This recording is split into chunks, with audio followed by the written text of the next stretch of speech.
आज सकाळी उठल्याच ना शैलेशला मी कामाला लावलं, म्हणजे की ऑर्डर पॅकिंग करायला बसवलं. कारण हे सर्व पॅकिंग तशीच होती. ॲक्च्युली ही पॅकिंग ना आम्ही रात्रीच करणार होती, पण रात्री ना शैलेश खूप लेट आला आणि लेट आल्यामुळे ना पटकन जेवला तो आणि मग इतका काही वेळ मिळालाच नाही. कारण ना आम्ही गप्पा मारत बसले ना की आम्हाला समजतच नाही किती वेळ गेला तो.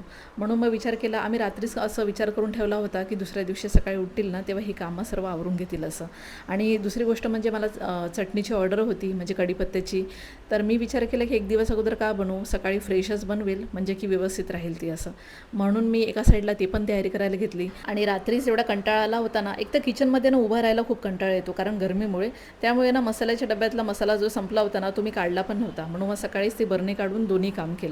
मग इथे चटणी झाल्यावर ना पॅकिंग करायची तयारी केली पटापट. आणि नेमका जसं झालं ना की ही चटणी मी पॉलिथिनमध्ये पॅक केली आणि लाईटच गेली. म्हणजे इतकं माझं डोकं काम करत नव्हतं ना, म्हणजे खूप चिडचिड होत होतं की यार 2 मिनिटासाठी फक्त, कारण सिलिंग करायची होती चटणी आणि मग ते गडबड झाली माझी.